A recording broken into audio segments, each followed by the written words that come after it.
আসসালামু আলাইকুম। আজকে রান্না করব আমি খুব সহজভাবে রোস্ট। আমার মতো যারা নতুন আছেন তাদের জন্য আজকের এই রান্নাটা ঘরে থাকা উপকরণ দিয়ে খুব সহজেই রান্না করা যাবে।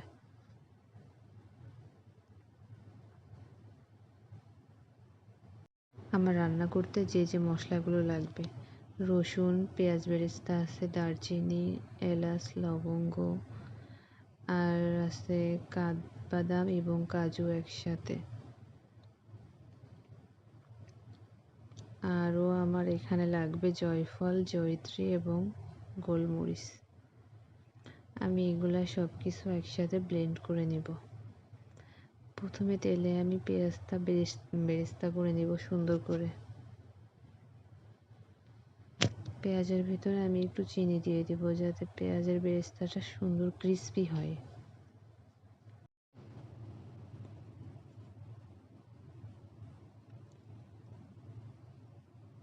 এবার আমি একই তেলে চিকেনগুলা ভেজে নিব।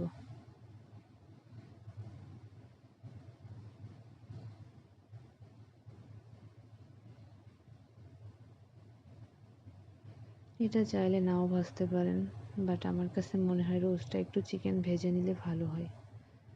আমার চিকেনটা ভাজা হয়ে গেছে, এবার আমি এটা উঠিয়ে নিব।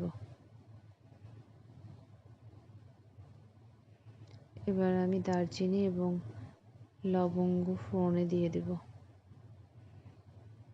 আমার বাসায় টক দই নেই, তাই আমি একটু গরুর কাঁচা দুধের ভিতরে ভিনেগার দিয়ে নিয়েছি। এটা বাটার মিল্ক হয়ে গেছে, এটা দিয়ে আমার আপাতত কাজ চালানো যাবে। আমি ব্লেন্ডার করে রাখা মশলাটা এখন তেলের ভিতরে দিয়ে দিব। আমি এই মশলার ভিতরে হলুদ দিব না, আমি একটু সাদা রাখবো, যার কারণে আমি হলুদ দিব না, শুধু লবণটা দিয়ে দিব। আপনারা কেউ চাইলে হলুদ দিতে পারেন। এবার আমি আদা বাটা দিয়ে দিলাম। আমি একটু ঝাল মিষ্টি করব, তাই আমি একটু ঝাল দিয়ে দিলাম। এবার দিয়ে দেবো জিরা। আমার মশলাটা কষানো হয়ে গেছে, এবার আমি চিকেনটা দিয়ে দিব।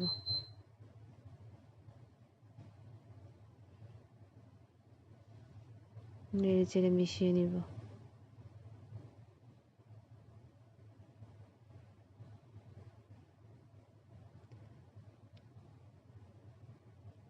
এবার আমি যে বাটার মিল্কটা বানিয়ে রেখেছি ওটা দিয়ে দিব, ভালো করে ফেটিয়ে।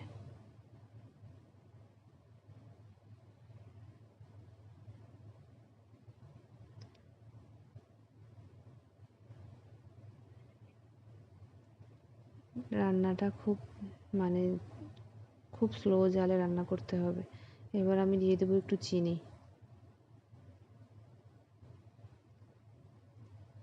আমার কষানো হয়ে গেছে খুব সুন্দর করে।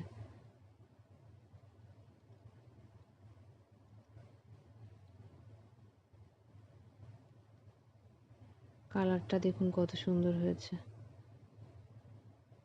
এবার আমি এর ভেতরে একটু ঝোলের পানি দিয়ে দিব।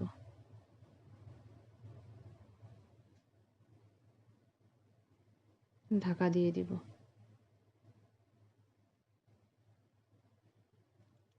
আমার রান্নাটা প্রায় শেষের দিকে। আমি এর ভিতরে 2-1 ফোঁটা কেওড়া জল দিয়ে দিব, খুব সামান্য। এবার আমি একটু ফ্লেভারের জন্য কাঁচা ঝাল দিয়ে দিব আস্ত।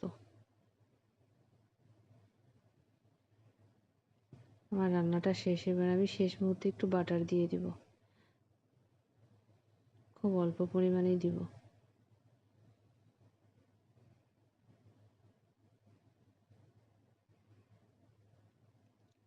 এবার আমার রান্নাটা পুরোপুরি কমপ্লিট। আমি চুলাটা অফ করে দিলাম।